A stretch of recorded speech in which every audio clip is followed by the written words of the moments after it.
Welcome to episode number 31 of Common Chaos Live with me, Christian Rauchenwald, on this beautiful Monday. For a change, I actually got up in time and already am partially awake. I hope you all had a great weekend.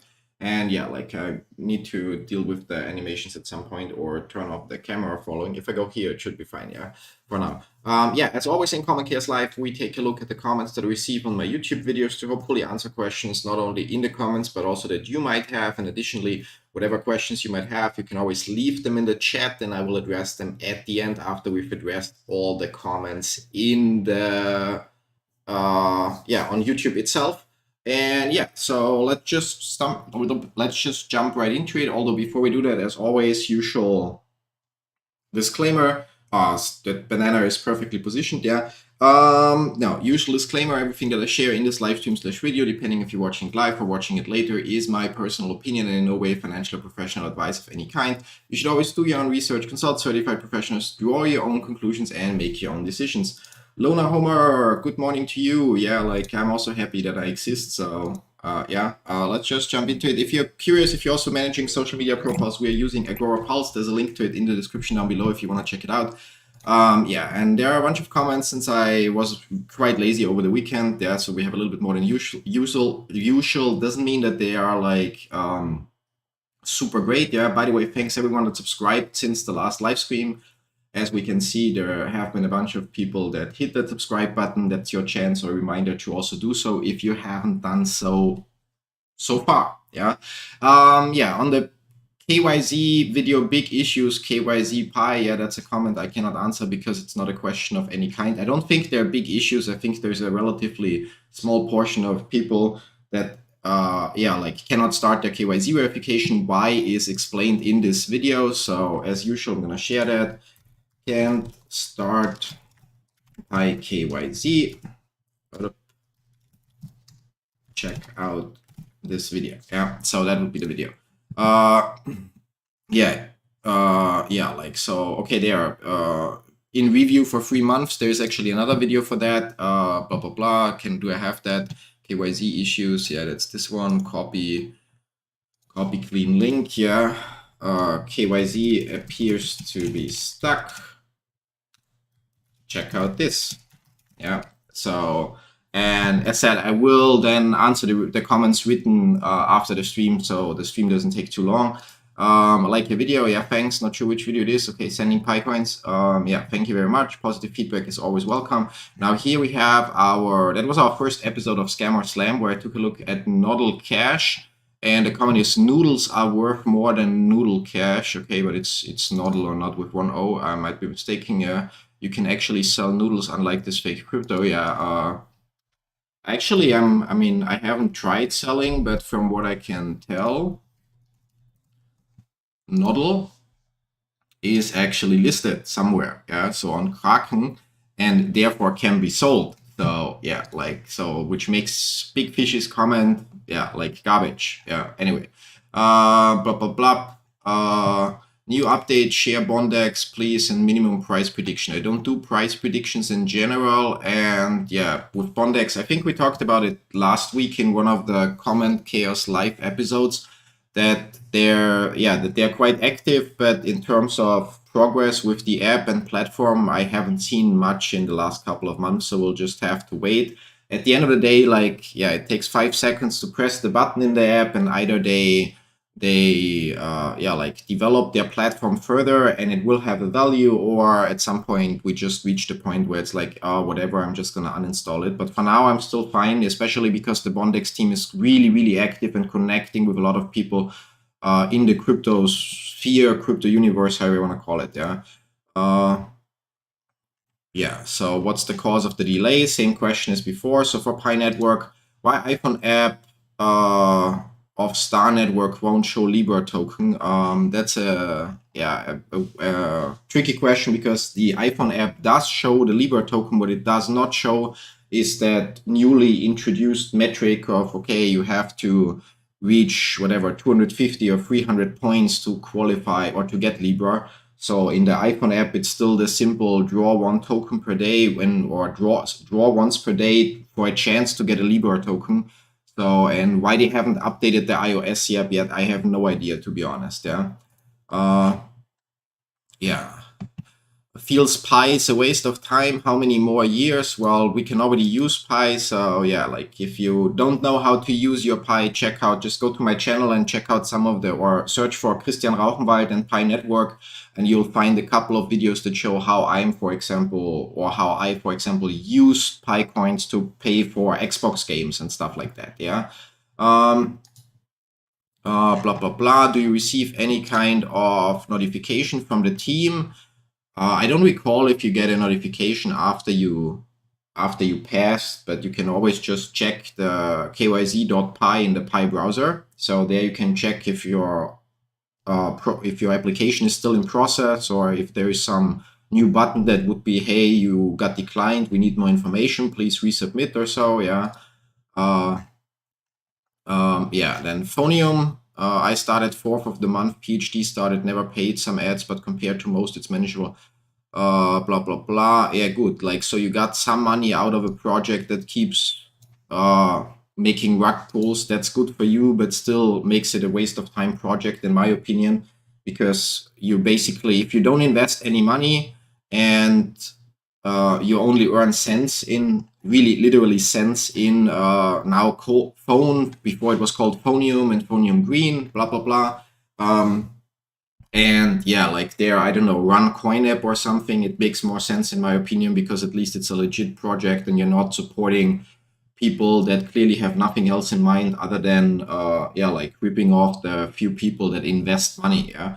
But yeah, good for you if you got a profit out of it. But yeah, like I feel like that's then a waste of time if it's quite clear based on what the team did in the past that the project will go nowhere. Yeah.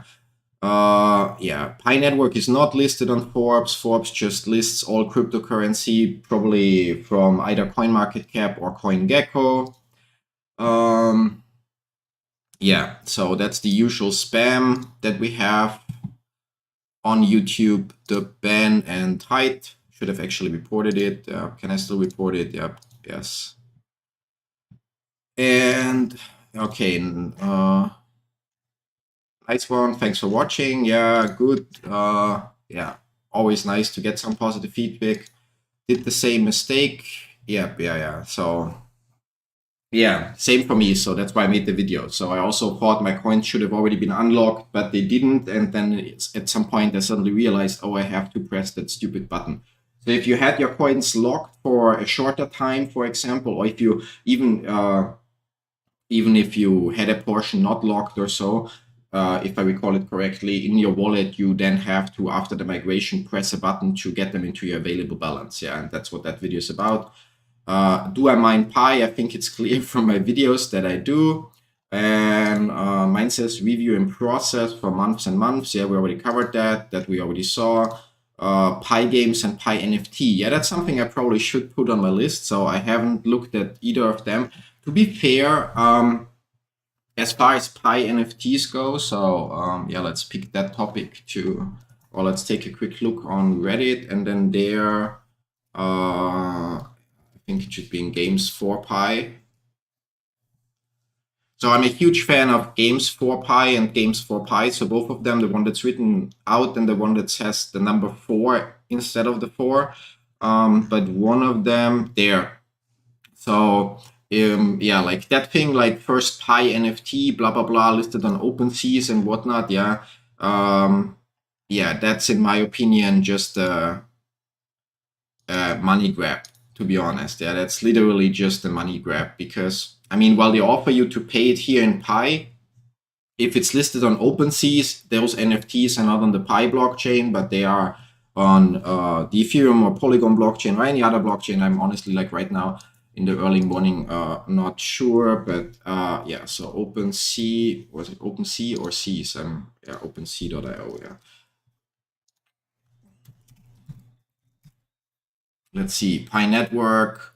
Yeah, so there's a bunch of already people listing weird NFTs. Yeah, somebody minting a collection with 10,000 items, blah blah blah. So those are all money grabs. Yeah, those are literally just money grabs to try to get somebody to, hey, I'm gonna buy that NFT, because whatever you pay Um, Even though the creator earnings is set to 0%, so they don't earn anything from when you resell it, yeah. But whatever you pay initially, that money goes to the person that just minted that animated GIF 10,000 times.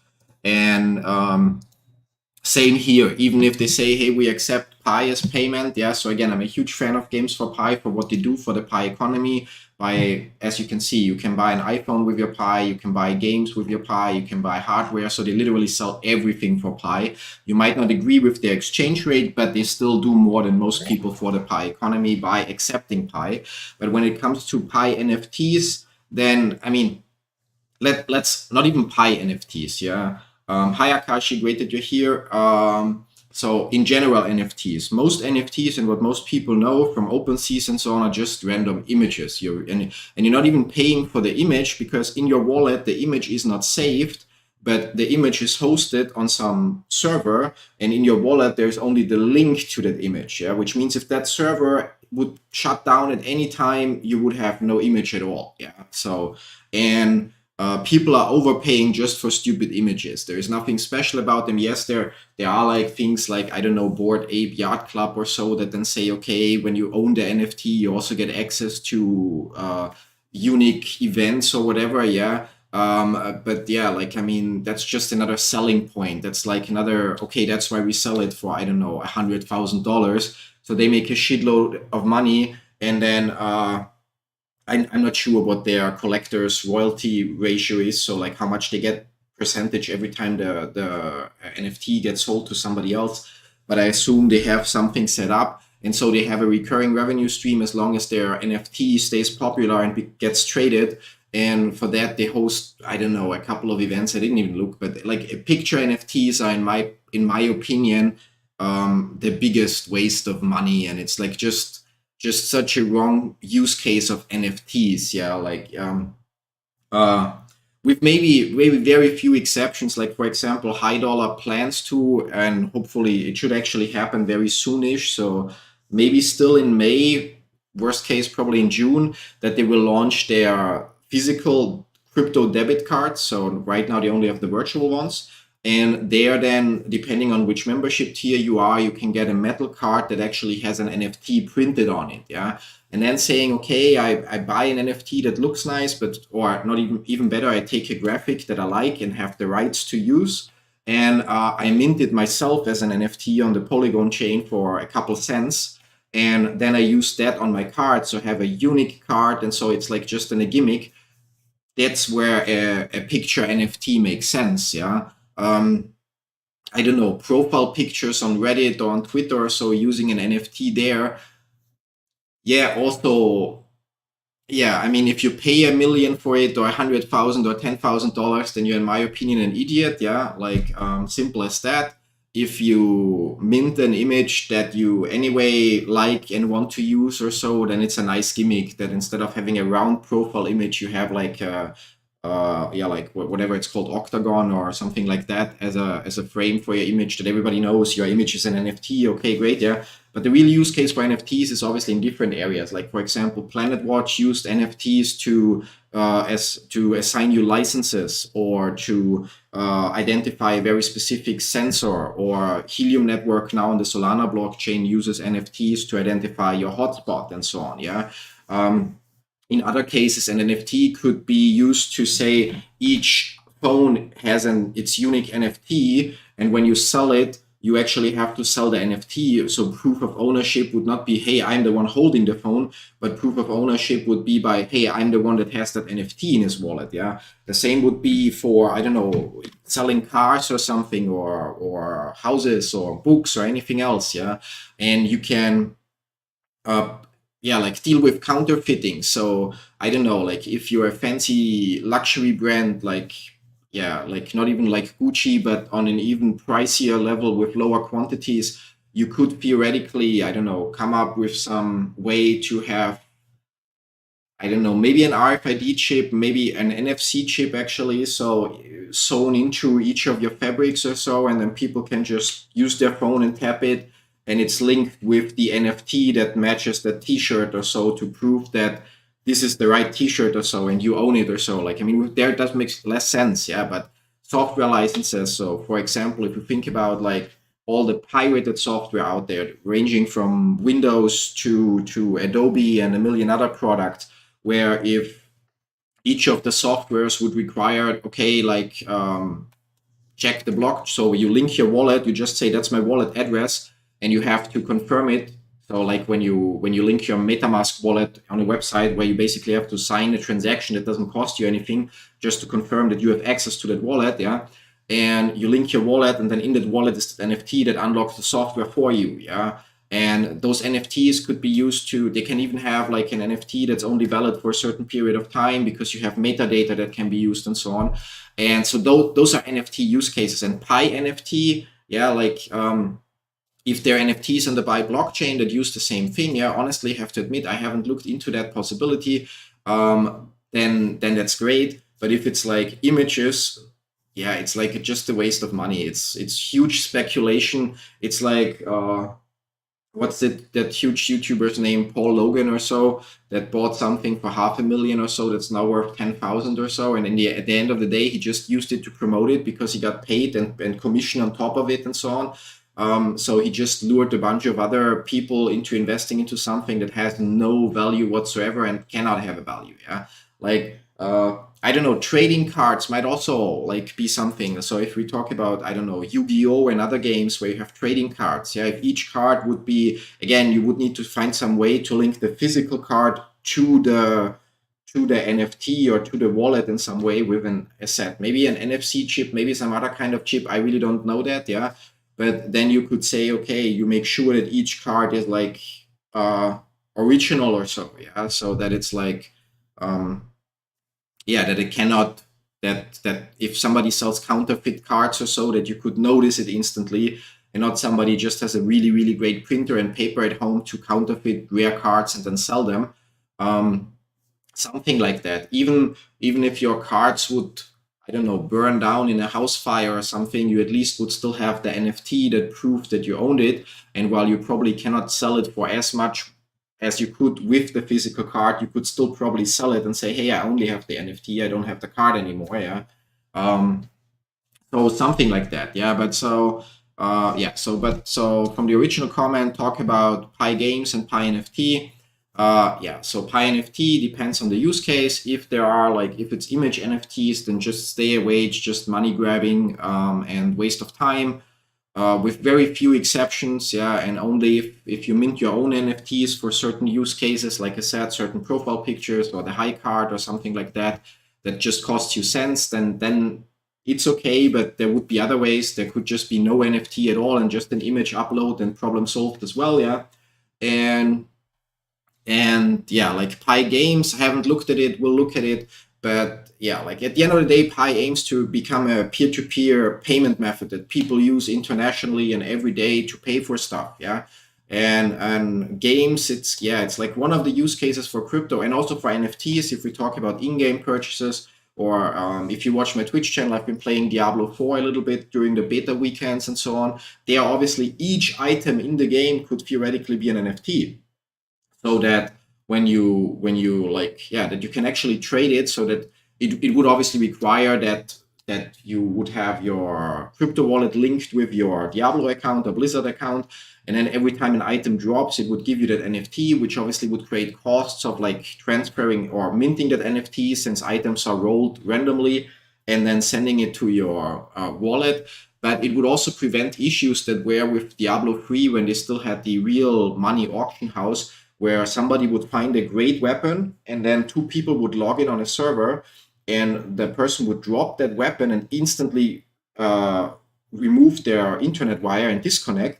So the second person picks up that weapon, but because then there is a disconnect, the Diablo server would load a save game from whatever, 2 minutes, 5 minutes, 10 minutes ago. And when that first person comes back online, he still would have the weapon in the inventory. And so they duplicated really great weapons to sell them multiple times on the auction house, yeah. If the in-game items would be NFTs, not only would it allow you as a person to sell your item to somebody else by just transferring that NFT to their wallet, but it would also prevent things like that, yeah. Yeah, so it's in general. So yeah, Akashi, so blah blah blah. My bet had what? You mean that? Yeah, like, well, yeah. So haven't taken care of that. Yeah. Biggest waste of money. Yeah, I mean, again, really a very few exceptions. Yeah. If there, I don't know, if there would be an NFT that costs a couple $1,000, I don't know what kind of events or services I would need to get in exchange of owning that NFT to really justify it. Because even if I get access to, I mean, you have to think of it. You pay a fortune for a picture, and then the right that you get is you are allowed to meet with people that also paid fortunes for pictures, and have some drinks with them or so. I can, yeah, like I mean, I don't know what other special events there are, but like if you pay $100,000 for some stupid NFT or more, um, then yeah, like with that money alone, you could have organized an event for people you actually want to meet with, or other crypto enthusiasts or whatever. Yeah, like anyway, yeah, and yeah, it's not just Diablo. It's technically like the in-game item market is like a, I don't know, $2 billion market or so. And once players actually start to insist that they want to have the right to resell it, NFTs are great. Same if we think about, so for example, when I lived first in Germany, I bought, I don't know, a movie. Let's say I bought Fast and Furious on iTunes, yeah, and um, then when I moved to Ukraine, at some point suddenly that movie was no longer in my library, because when you buy a movie on iTunes or Amazon Video or so, you don't buy the movie, you just buy the streaming rights or something from a third-party provider that currently has the license to stream it in your country. But if that provider loses the license, suddenly that movie disappears from your selection. Yeah. Also, if I watch the movie 50 times and I'm like, oh, I cannot see it anymore, there's no way for me to sell it. Yeah, I cannot just post it on eBay and say, hey, I want to sell my streaming license for Fast and Furious for $5. Yeah. However, if companies, I mean, it's actually a no-brainer in my opinion. Yeah. If companies like Amazon and so on would, each license would be an NFT, yeah, then you would have the benefit. So you buy the movie, you watch it once or twice, or you buy the computer game on Steam or something like that, yeah, and you play it and you're done with it and you're like, yeah, it was great. I mean, and or Xbox or whatever, yeah. So you don't have to buy physical games. You can buy the digital game. You complete it, or again the movie. You watch it. The music album. You don't want to listen to it anymore. Um, and then you would just be able to sell it, and the benefit would be the Blizzard, Amazon, Steam, and so on. They could configure a royalty, so they could say if you sell it for $10, we get a 10% cut, and if the next person sells it again, we again get a 10% cut. So suddenly there would be a huge used game, music, in-app purchases, whatever market, movie market, and however, the companies that are selling them, so Amazon and so on, they would still make extra money from that every time something gets sold, yeah, and people wouldn't have to spend as much and whatnot, yeah. So it would be obviously a really, really, yeah, great thing, yeah. Where do we have it? Yeah, am I using a green screen? No, I'm not using a green screen. Yeah, like it's just NVIDIA's blur filter that blurs the background. But to show you that, for example, if I turn off the LED strips on the couch, yeah, so you see that not a green screen, just blurred background of our living room. And yeah, looking at the t-shirt, I don't know, like it's a little bit tricky because the camera is also zoomed in automatically, so that when I do this, that it follows. Yeah. So, which means it doesn't show what it actually sees. It just shows the zoomed in part, which means you also don't get to see the full t-shirt, which is a little bit of a pity. So I have to hide your message. Yeah. So let's click here. Boop. So because obviously it's a great t-shirt. Yeah. So, yeah, but yeah, I think that's it for today. Yeah. So like Akashi said, it's merchandise. Yeah, but that's just how NVIDIA does it. I'm actually quite impressed, to be honest. You also see with my hair here, there it's also here and there, especially when I'm like more in the light, it's having problems like here with the hair, here-ish, yeah. So that's because NVIDIA does it in real time, which is actually really, really impressive. So, and you could also use it as a green screen. So you could also say, okay, remove the background and then replace it with something else. So, and they also have another feature which is really sick, which basically focuses your eyes on the camera. So even if I'm looking there, it would look like as if I'm looking here, which it's not perfect yet, but it would be for example, if I were to record a video, but I wouldn't have a teleprompter, so where the script is on a glass panel in front of the camera, but I would read the script from paper, then I could actually read it like this, but the NVIDIA camera would make it seem as if I look at the camera, yeah? Or I could read it from the screen and it would look like I'm reading it from the camera, yeah? Or the same would be if you have a, hi Mr. Flo, if you have a phone interview, for example, and there I saw somebody, actually, it's really cool, somebody created a script service, whatever, that in real time transcribes videos using ChatGPT and provides the answers. So theoretically, if you would have an online interview, you could use that and have it running on one screen, and it would understand the questions the interviewer asks you and provide you with the, in quotes, best answers to those questions in real time. And if you combine that with the NVIDIA feature that it makes it look as if you're looking at the camera, then you could actually read the answers from ChatGPT to your interviewer to hopefully perform better during the job interview if it's online, yeah? Just have to pay attention that you don't end up saying things like, as a language module or so, I'm not able to do that, yeah? Yeah, but yeah, so NVIDIA is doing that, yeah? So it's called NVIDIA's broadcast suite. Not sure if I can fire it up here. So actually, I can show it to you guys, yeah? So that's the last thing we do today, yeah? So there you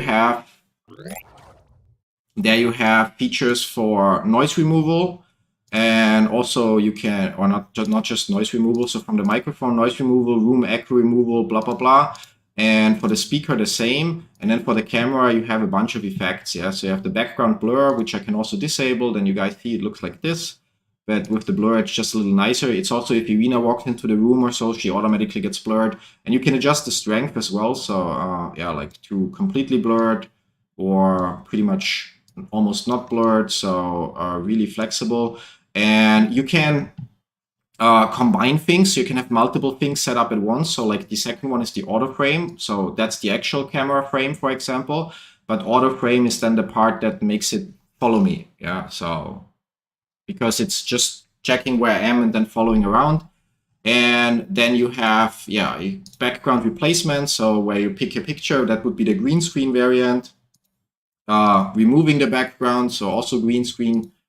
Yeah, video noise, eye contact, so that would be that one. So if we have eye contact, then I'm actually looking now on the other screen, so I cannot see. It's not perfect. I know that sometimes it skips, yeah, but or even now I'm actually looking below the camera, so on the preview, but you can see that it for most times not perfect, and both eyes don't move in sync always, but it keeps the eye focused on the camera, yeah. So it's really, yeah, like nice. Personally, I really like the background blur and the auto frame. The auto frame is cool because it brings some movement into your videos or live streams. Because if you always just, yeah, like, I mean, most of my videos are in quotes talking head videos where I'm sharing things, and which means then it's easy for the audience, for people watching it to in quotes fall asleep, yeah. And because there's no movement to attract them again. And if you have the camera from time to time move a little bit or change the angle or something, then it helps with video watch time and so on, yeah. Anyway, that's it for today. I'm gonna go hit the gym now, so I don't want to, but yeah, I'm getting older, have to do something to stay in shape. And I hope you all have a great rest of the Monday, and then we'll see each other maybe tomorrow in another episode of Common Chaos Live. There will be a stream of Daily Market Mastery at 3:30 p.m. today on my Popular Investor YouTube channel.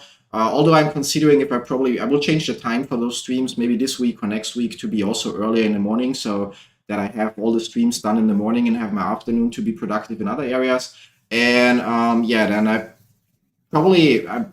I'm still debating if there will be a Twitch stream today, so just keep an eye on my Twitch channel and hit the follow button if you're curious about that.